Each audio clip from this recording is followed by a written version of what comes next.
راضی برضائے رب، رب کی رضا پر راضی رہنا. یہ بات کہ جو بھی کچھ ہوا یا ہوگا وہ اذن رب کے بغیر نہ ہوا ہے نہ ہو سکتا ہے. یہ تو ایمان کا منطقی تقاضا ہے. یہاں پتہ تک نہیں ہلتا جب تک کہ اللہ کی اجازت نہ ہو، اذن نہ ہو. تو جو کچھ ہوا اللہ کی اجازت سے ہوا، خواہ اس میں درمیان میں کتنے ہی عوامل آ گئے ہوں. کسی نے اٹھا کر آپ کو پتھر مارا، لیکن یہ پتھر آپ کو نہیں لگ سکتا تھا اگر اللہ نہ چاہتا. پتھر مارنے والے کا عمل اپنی جگہ ہے، لیکن آپ کو اس پتھر کا لگ جانا جو ہے یہ بغیر اذن رب نہیں ہے. لہذا اس کو سمجھیے کہ اللہ کی طرف سے آیا. ایک اس میں لطیفہ بھی ہے کہ ایک درویش یہ کہتا ہوا جا رہا تھا ایک جذب کی کیفیت میں، جو رب کرے سو ہو، جو رب کرے سو ہو، جو رب کرے سو ہو. ایک شخص نے اٹھا کر اس کے سر پہ پتھر دے مارا. اس نے پلٹ کر دیکھا تو شخص نے کہا مجھے کیا دیکھتے ہو، جو رب کرے سو ہو. تو اس درویش نے جواب دیا کہ یہ پتھر مجھے تو رب کے مارے ہی لگا ہے، لیکن میں دیکھ یہ رہا تھا کہ بیچ میں منہ کس کا کالا ہو گیا، کس نے اپنے لیے جو ہے وہ عذاب اللہ کا کما لیا. ورنہ مجھے بہرحال یہ پتھر لگا ہے تو اس میں اذن رب شامل ہے. اچھا، اب جو شے اذن رب سے ہو رہی ہے، بندہ مومن کا اگر اپنا تعلق اللہ کے ساتھ مخلصانہ ہے، اس میں منافقت نہیں ہے، اس میں ریا نہیں ہے، اس میں دھوکہ نہیں ہے، اس میں فریب نہیں ہے، مخلصین لہ الدین، تو اللہ تعالیٰ کا تعلق بھی اس کے ساتھ ریسیپروکیٹ کرتا ہے. اللہ تعالیٰ انا عند ظن عبدی بی، حضور یہ اللہ کا قول ہے حدیث قدسی میں کہ میرا بندہ میرے بارے میں جو کچھ گمان کرتا ہے میں وہی سلوک اس کے ساتھ کرتا ہوں. اللہ تعالیٰ بھی مخلص ہے. اللہ تعالیٰ کی مرضی کے بغیر کچھ نہیں ہو سکتا، تو یقیناً جو کچھ ہوا ہے اس میں میرے لیے خیر ہے.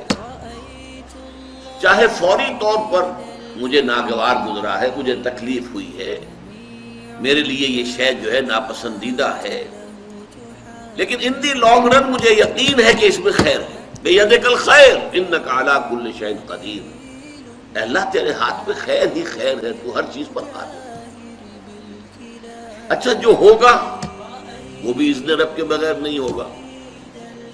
یہی تصور اس کے بارے میں ہونا ضروری ہے. اسی کا نتیجہ یہ نکلتا ہے جس کو قرآن مجید بار بار کہتا ہے، بار بار کہتا ہے، بار بار کہتا ہے، لا خوف علیہم ولا هم یحزنون. کیا مطلب اس کا؟ نہ ان پر کوئی خوف ہے نہ حزن سے دو چار ہوتے. عام طور پر یہ سمجھا جاتا ہے کہ یہ آخرت میں ہوگا. آخرت میں تو بتمام و کمال ہوگا، دنیا میں بھی ہوتا ہے. خوف کس بات کا بھائی؟ ہوگا وہی جو میرا رب چاہے گا.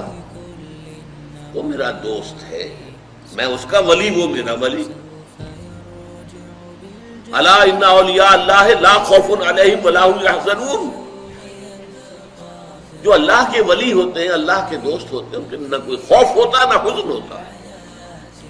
خوف کس بات کا؟ ہوگا وہ جو اللہ چاہے گا، اور جو کچھ اللہ چاہے گا اس میں کوئی نہ کوئی خیر ہوگا، چاہے فوری طور پر مجھے نظر نہ آئے.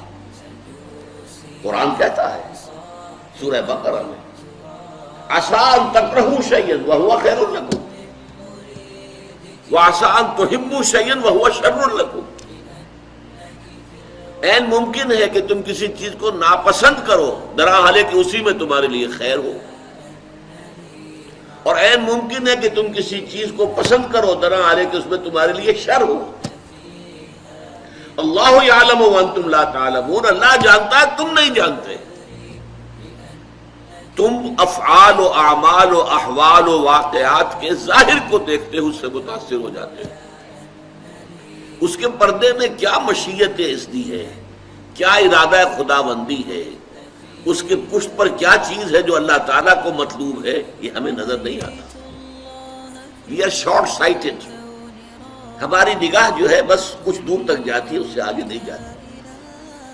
لہذا افعال و اعمال و احوال و واقعات کے صرف ظاہر پر ہماری نگاہ ہے، باطن پر تو ہے ہی نہیں. لہذا ہم اس سے متاثر ہوتے ہیں. تو در حقیقت ایمان کا حاصل الا ان اولیاء اللہ لا خوف علیہم ولا هم یحزنون. اللہ کے دوستوں پر نہ کوئی حزن ہے نہ خوف ہے، کوئی سوال ہی پیدا نہیں ہوتا. اسی طریقے سے قرآن مجید جو ہے بلند ترین مقام جو انسان کا ہو سکتا ہے، اس کی تعبیر کے لیے الفاظ استعمال کرتا ہے رضی اللہ عنہم ورضوا عنہ.